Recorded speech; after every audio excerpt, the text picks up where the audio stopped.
Muito bem, retomando as aulas. Agora tratando sobre o tópico 28, interseções de estrutura de pensamento. Uma questão que se coloca assim: até que ponto, o quanto, todas as condições de aproximação, ao ir no mundo de outra pessoa, estamos indo no mundo de outros nela presentes. O tópico 28, interseções de estruturas de pensamentos, nós nos perguntamos se esta pessoa que estamos diante de nós é uma pessoa que se pode chamar de um ser híbrido, um ser que nela contém, nela está presente, vivamente, outra estrutura de pensamento. Vamos imaginar uma caricatura um tanto comum. Não sei quanto o nosso querido colega Murilo, que tem uma escola, mas é uma escola já de nível preparatório para o vestibular, você já viu essa cena, que é mais aceito em crianças, o que não quer dizer que não esteja presente ali também entre adultos ou adolescentes. Ou mesmo como psiquiatra, né? A pessoa chega e vai fazer uma pergunta para a pessoa e fala assim: eu não sei, pergunta para minha mãe. Não por uma alienação. É como se ela não soubesse de si e melhor soubesse outra pessoa. Vamos pensar então em expressividade. Digamos que uma pessoa fale melhor, traduza melhor do que eu próprio a mim mesmo. Não é interessante isso? Quer dizer, a pergunta é: até que ponto esta individualidade que nós mapeamos como autônoma ou dela mesma é um ser híbrido de outras estruturas de pensamento?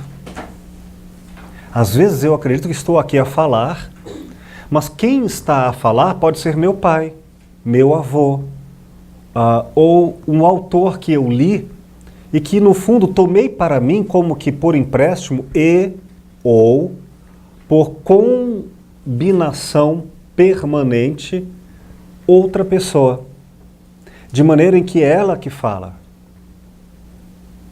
Aliás, eu me lembrei de Paulo de Tarso, que dizia: já não sou eu que falo, é Cristo que fala em mim. Um Cristo que ultrapassa talvez a ideia de pessoa.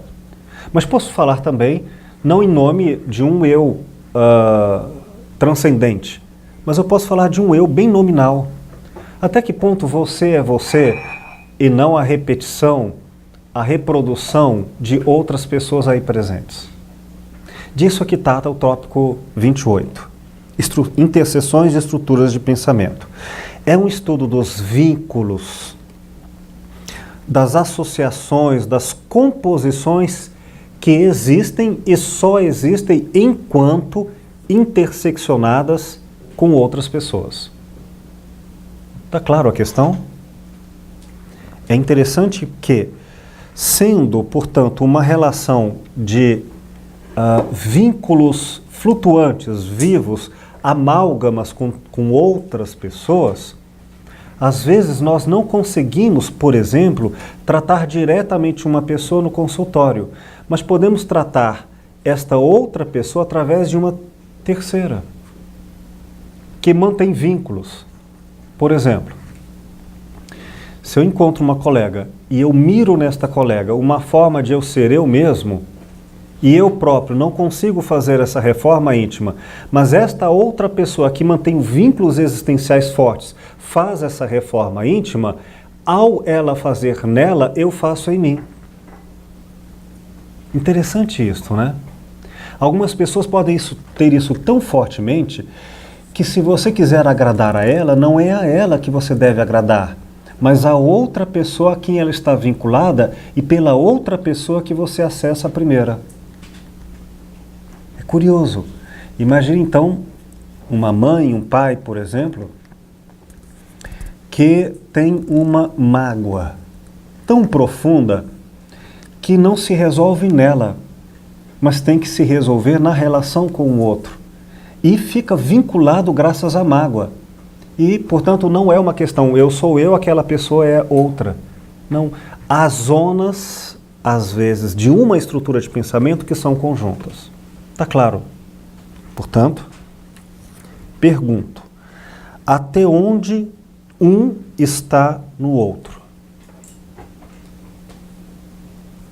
Até onde o partilhante está em outra pessoa? Alguém já ouviu falar de ex-marido? Ex-esposa? E essa ideia de é outra pessoa ainda permanece profundamente associado, de maneira que o que acontece com a outra pessoa é o que permite lhe acontecer. Até onde quando o outro está em mim? Ou o inverso? Somos nós que estamos aqui em fala, em presença, em linguagem compartilhante, ou é a voz de outros em nós? E eu não me refiro necessariamente à alienação, mas eu me refiro a aspectos que vão desde a alienação a composições híbridas. Isto é, você como que, ou o partilhante como que, assume para si caracteres que só são possíveis de terem acesso à estrutura de pensamento do lado de fora. Quer me abraçar? Não, não me abrace. Abrace meu filho. Aí eu me sinto abraçado. E aí, portanto, eu sei que se eu quiser feri-lo, não irei a ele, irei ao filho. E realmente, ao ferir o filho, é que ele se fere. Bom.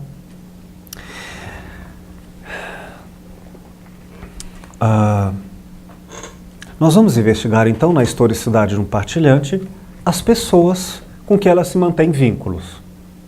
Vamos ver o quanto as marcações teóricas, em princípio conceituais, se separam, se distinguem claramente uma e outra pessoa. E algumas vezes isso é feito apenas via tópico 10. Eu sei que eu sou uma pessoa, minha mãe é outra. E aí eu discordo, eu concordo. E, portanto, em raciocínio, posso dizer, ela concorda com uma coisa, eu penso outra. Pronto, e ela diz, se referindo a dois sujeitos na oração, eu, ela. Mas, às vezes, esses sujeitos só se dão no tópico 10, raciocínio. E, às vezes, emocionalmente ou sensorialmente, algumas pessoas, é curioso, isso se pode até verificar. Algumas pessoas que, não sabendo até racionalmente o que acontece com outra pessoa, muitos fazem essas relações entre gêmeos, outros independente disso, entre amigos. Mulheres que menstruam juntas quando passam a ter vínculos fortes de intimidade, ou de amizade ou de ódio. Existem dados que verificam esta forma de conexão. Outras que sentem ou prazeres ou dores comungadas no tópico sensorial. Estamos falando de um mundo de outridade, ou seja, de infinitude.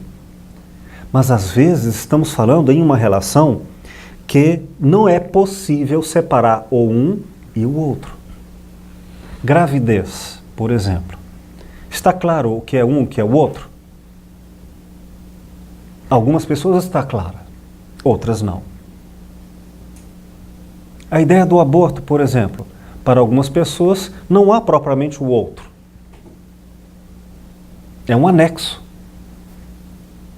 E para outras pessoas, experimentem ler uma literatura chamada Evangelho, quando Maria descreve a presença do anjo que vai falar do filho. A presença do outro, que ainda nem está nela, já começa a lhe afetar quem ela é, quem ela vai ser. E depois há uma relação de simbiose entre ambos, e em algum momento, de repente, se separam, e aí, mãe vai chegar ao filho e diz, meu filho, venha para casa, sou sua mãe, estou te falando.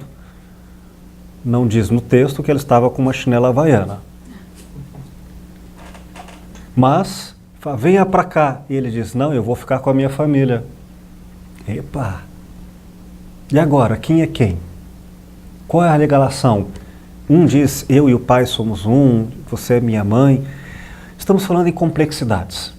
Mas prestem atenção. Muitas e muitas vezes, sobretudo numa época mecânica como a nossa, fenomenologicamente, tal como aparece, aparenta na linguagem, nas preocupações, no discurso verbal e não verbal, este tópico não aparece para algumas pessoas. Estou falando de mim, não estou falando dela, está claro. Mas é uma possibilidade. Vamos ver algumas dessas possibilidades aqui na página 95. A escuta e o silêncio.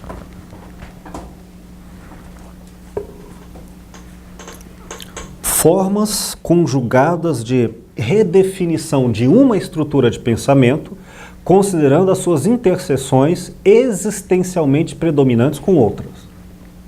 Letra A. Quanto à qualidade, podendo ser positiva, negativa, confusa ou indefinida. Lembramos que nós falamos de todas essas características como características de interseção. O que é uma interseção positiva? Aquela que subjetivamente nós qualificamos como agradáveis, como confortantes, como desejáveis por nós mesmos. Então pode haver uma interseção positiva entre duas ou mais estruturas de pensamento, de maneira que cria-se um vínculo existencial, uma liga, um cordão umbilical existencial. O que acontece em um tem efeito no outro.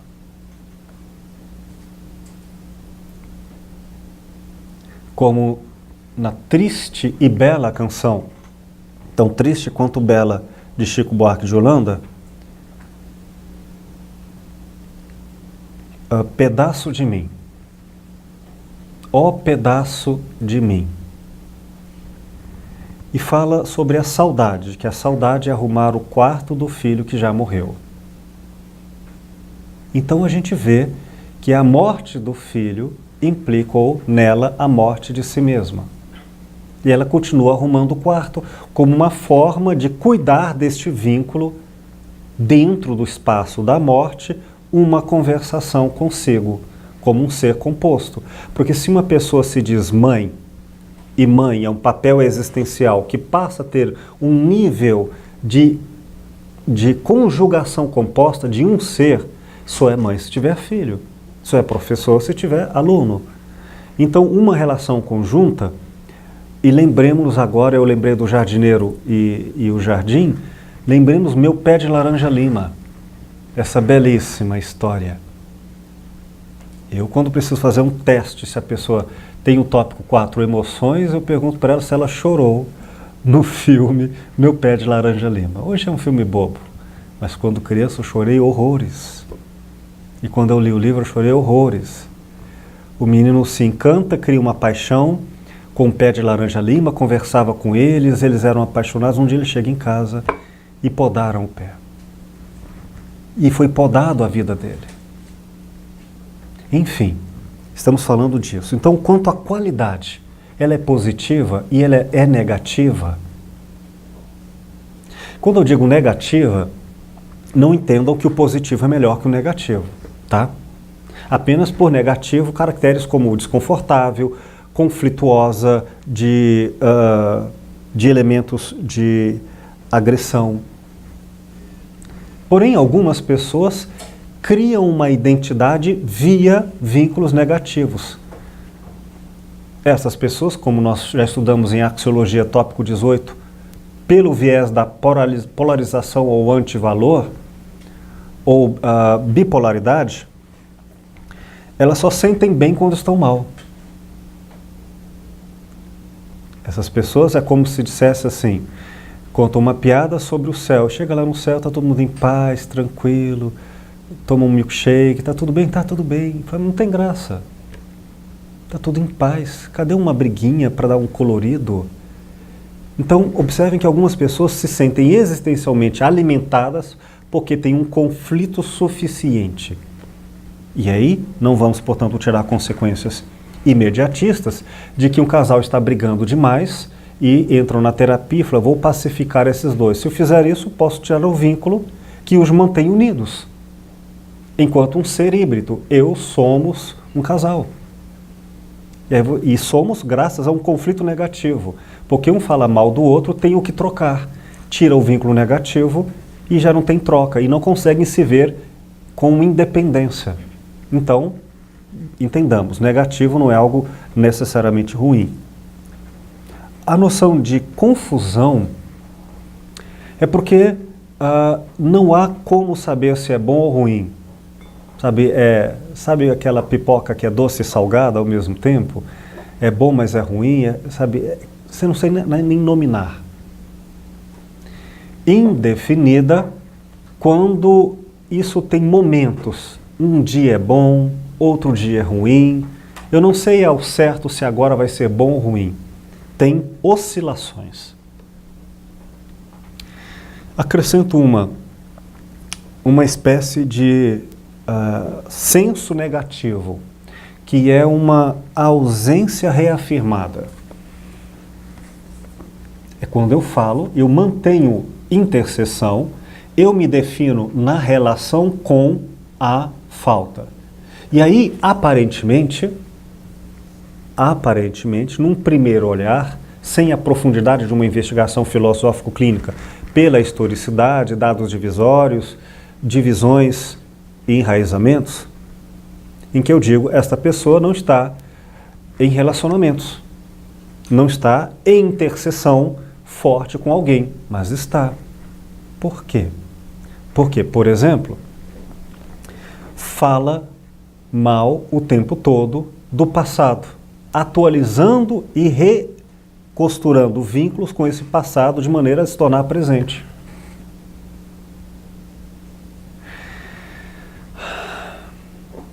Sugestões aos casais ou pretendentes a casais. Não façam coisas como, a menos que isso lhe seja pertinente, tipo compositores de música sertaneja. Não façam perguntas assim, você me ama? Amo. Ah, que bom, legal. Só me responde uma pergunta. Lembra daquele fulano de 15 anos atrás que você namorou? Eu sou melhor do que ele? Ela nem se lembrava dele. Nem lembrava, ela não tinha interseção, mas agora começa a ter. Pode reconectar. Quem mantém esse vínculo, às vezes ela não se dá conta, fala, mas eu não estou com aquela pessoa. E de tanto afirmar a negação, por conflito, por maledicência, cria um vínculo por ausência. Então ela fica a interseção. Então, por exemplo, você está bem? Tô, mas aquela desgraçada me roubou o apartamento na separação. Aí fica permanentemente alimentando quem ela é em razão de uma estrutura de pensamento interligada. Está claro, gente? Outros, por exemplo, porque segundo Freud e não sei o quê, e cria uma figuração imaginária, mítica com esse tal Freud, nem sempre estudado ou lido, ou muitas vezes apaixonadamente estudado, de maneira que não dá para saber quem fala, se é ela ou o tal Freud. E ela própria, às vezes, não quer mais essa divisão entre um e outro. Está claro?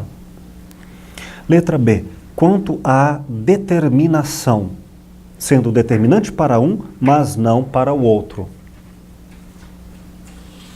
Então, a estrutura de pensamento pode ser altamente vinculada e composta, híbrida com o outro, mas não ser do outro para comigo. E atenção, reciprocidade não é um critério universal.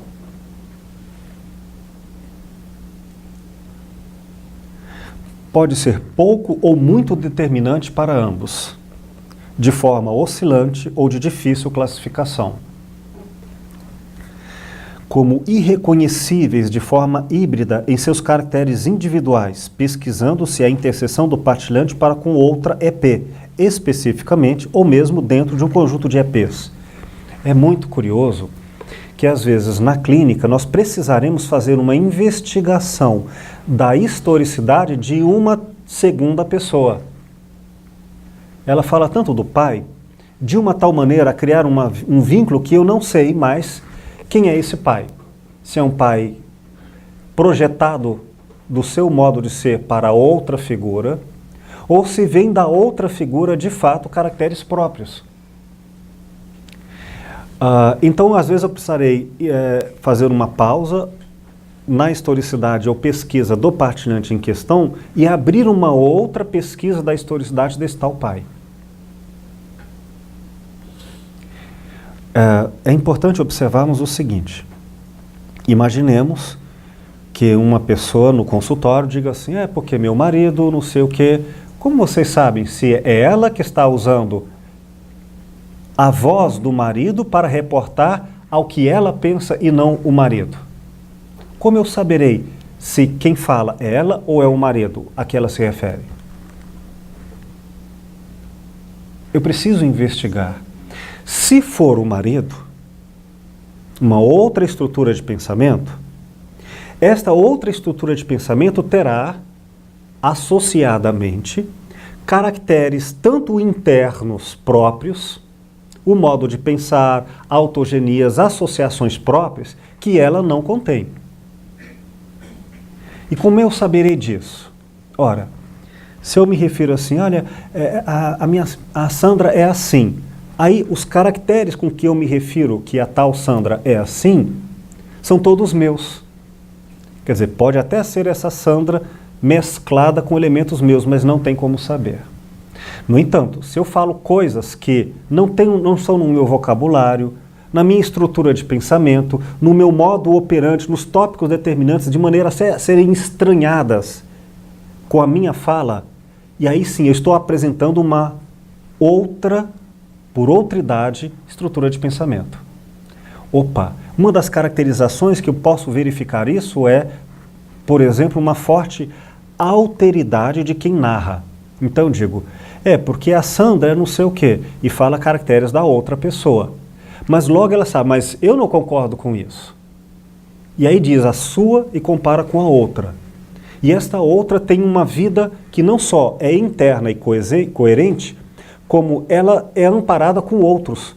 Ou seja, ela estudou em tal lugar que eu não estudei. Ela traz um referencial das bases categoriais diferentes do meu. Ou seja, há uma rica alteridade e composição de elementos estranhos a quem fala. Isso é uma forma de perceber que estamos diante de uma outra estrutura de pensamento. Além do que, algumas pessoas não só reclamam, falam mal, têm antagonismo, o que parece ser uma relação adversária, de afastamento, de desgosto na presença do outro. E fala, mas a Sandra, e fala mal, e mal, e mal, e mal. Bom, possa ser que esta oposição seja de minha parte, e não outra pessoa. Mas imaginemos que, ao falar tão mal, ela diz e enriquece este outro, que pode ser só polarização de mim, mas vamos dizer que seja de fato o outro. Aí ela apresenta ainda dados laterais, que são, porém, essa é só minha visão de ser, ela é relativiza o próprio olhar. Quer dizer, como que se ela procurasse espontaneamente garantir outridade do discurso. E ainda diz, por outro lado, esta mesma pessoa, desgostosa em vários aspectos, por outro lado é uma pessoa boa. Então ela dá várias outras perspectivas que não a própria. Por exemplo, o marido dela acha ela muito boa e não sei o quê. Eu aqui do meu lado não vejo assim. Então observem que há um enriquecimento não só dos dados internos a esta outra estrutura de pensamento, mas ainda com bases categoriais próprias e diferentes do narrador, e ainda com a presença de elementos que também confirmam e dissuadem esta outra pessoa. Por fim, quando um partilhante fala de uma segunda pessoa e enriquece o leque de circunstâncias e perspectivações em torno dela, que ultrapassam o simples único olhar, nós estamos fortemente ancorados pelo método, pela analítica da linguagem, a dizer, há um jogo linguístico de interpretações, de enriquecimento, de valorizações e significados próprios, que pertencem a outro nicho linguístico. Tá claro? O que fazer o filósofo quando, não obstante a constância, um órgão é importante na visão do filósofo? Perdão, repita. O que fazer o filósofo quando não obstante a constância, Certo. ele entende como importante, não determinante? Bom, por enquanto estamos fazendo ao método analítico, reconhecendo este tópico. Então, se nós percebemos que a relação entre o partilhante e outros é uma relação importante, significa que esta tal importância precisa ser cuidada, compreendida e, portanto, nos processos terapêuticos trabalhada, para lidar com isso que chamamos o outro. Na medida em que é determinante, aumenta-se o grau de cuidados, atenção, investigação, porque saberemos que na terapia será preciso incluir este tal outro na relação para com o partilhante a fim de cuidar da estrutura do partilhante, porque se trata de uma EP coletiva. E aqui, é claro, não só uma EP em particular, mas posso falar em grupos. E pode falar uma relação de subordinação, de hierarquia, de interdependência, de alienação ou de autonomia. Dúvidas, questões? A Laura não tinha intercessão com a mãe e a avó? Sim. E para ela era... Diferentemente importantes. Vejamos. Caso clínico, página 95. Reveja os exemplos citados no termo interseção e na categoria relação. Para análise dos contatos de... Agora vamos mapear diferentes tipos de tópico 28 que ela mantinha. 1 com o pai, 2 com a mãe, 3 com a avó e 4 com o amigo Robert. Cada um deles dava um extrato, um mapeamento, uma conjugação que diferentemente pela configuração e autogenia próprias, isto é, mesclas de vínculos de interseção, com um era por elementos muito religiosos, prejuízos, com o outro com elementos mais eróticos, com o outro tinha a ver mais com o sensorial. Cada um deles, em particular, trazia uma composição diferente. Por exemplo, com relação à mãe e ao pai, os vínculos de prejuízos religiosos eram fortes e que invocavam nela o fortalecimento dos elementos abstratos. Então, na presença dos pais, o eu dela se tornava mais abstrato. Mais conversas, mais discussões, mais sentimentos universais pelos prejuízos religiosos católicos fortes que ambos tinham na relação. Quando ela se aproximava da avó, a avó, ela tinha um elemento forte de sensoriedade com afeto, com emoção. Então era cozinha, era comida, era abraços e beijos que não havia em toques, em aproximação com os pais. De maneira em que quando ela acabou se tornando fixada em uma armadilha conceitual com os pais, o pai havendo morrido e reacendido num vínculo permanente, enquanto essa armadilha durou, apesar da sua morte, repito, uma intercessão por ausência reafirmada. E junto com a mãe, criou-se uma relação de depressão por forte abstração, o que no caso dela, a abstração se tornava uma inautenticidade. Como é que eu resolveria isso nela? Nela, se era possível, e era possível, eu percebia que era preciso ela voltar a usar calça jeans, a cor azul, através dos animais, elementos ligados mais ao quarto do que à sala na casa dela, mais a luminosidade do dia do que a televisão ligada à noite, uma certa composição que traria mais elementos sensoriais. Mas isso seria mais demorado, difícil. Uma outra alternativa foi simplesmente refortalecer os laços de aproximação com a avó, pura e simplesmente. O que implicaria em uma complexidade de alimentos que entrariam nela via avó. Via avó. Então é por outra pessoa que ela seria nutrida. É a mesma coisa de eu ter medo de injeção e precisar tomar uma vitamina na veia, e então minha avó cede o braço dela e através dela é que eu sou alimentado. Né? Assim como há pessoas que só aprendem intelectualmente, como falamos em tópico 20, epistemologia, se gostam e mantêm vínculo com o outro. Então, pela emoção é que aprendem na presença do outro. O outro vai embora, eu não aprendo mais. São elementos dessa natureza, ficou claro? Questões? Repito, é um estudo complexo esse, porque estamos falando de algo que não é óbvio. O quanto de cada outros está em cada um. E, terapeuticamente, o quanto precisaremos ir a outros, seus modos operantes, estruturas de pensamento distintas, submodos próprios, a fim de este outro atender às necessidades terapêuticas do partilhante defronte o filósofo clínico. E quando esse outro, essa ligação, né, do partilhante com o outro, Certo. e o outro não está mais aqui, mas ele tem a ligação tão forte com o outro por causa do falecimento, né? Aí como resolver uma questão? Só aparentemente não estará ali, porque se esse vínculo está ainda atuando, é porque está presente, mas não quer dizer no nível sensorial. Mas vamos imaginar que seja via sensorial, e a pessoa morreu, sensorialmente não está presente. Ora, vamos, por exemplo, ela faz um café. A pessoa que faleceu fazia um café. E eu me mantenho atualizada como quem alimenta valores, quem alimenta e atualiza a própria estrutura de pensamento via outro. Então, ao fazer o café, como quem faz para dois.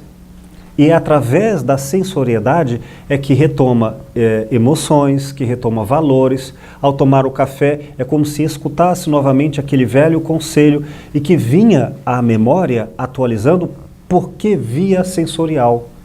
No ato sensorial.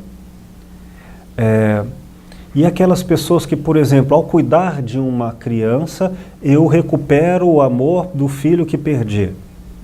São outras formas sensoriais. E o fato é que o meu vínculo com o outro, ele não é inespecífico. Ele pode ser mapeado sobre elementos da estrutura de pensamento.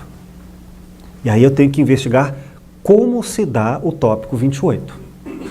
Por exemplo, se havia expressividade, o que nós estudamos que é a medida subjetivamente calculada do autêntico para colocar para fora o quanto sente, o quanto vive, o que está dentro dela. E digamos que a pessoa não colocou para fora como deveria, em termos de conversação, com a pessoa enquanto estava viva. E agora ela não está mais presente. Então ela fica com a alma acumulada, com o corpo às vezes carregando o sofrimento de não ter dito o que precisaria ter dito. Eu atualizo a pessoa ou o vínculo, às vezes numa oração, via abstração, às vezes numa almofada, via o que faz muito o psicodrama, por exemplo, como técnica, e nós faremos via submodo, submetido ao modo de cada um, por termos agendado no intelecto. E aí eu falo para o travesseiro, ou falo em prece, e ponho para fora, via intercessão, aquilo que coliga com aquela pessoa de outra maneira. Isso tudo vai depender como é para cada um, ou escrevo. Mas enfim, se é um vínculo presente, ainda que pela ausência presente, nós podemos intencionalmente, fenomenologicamente, lembremos das primeiras aulas, a intercessão por vínculos ausentes, estabelecer contato, conversação e, portanto, terapia. Caso a caso, saberemos como. Eu agora me refiro à forma. O conteúdo é a historicidade que dá a materialidade dos fatos psíquicos.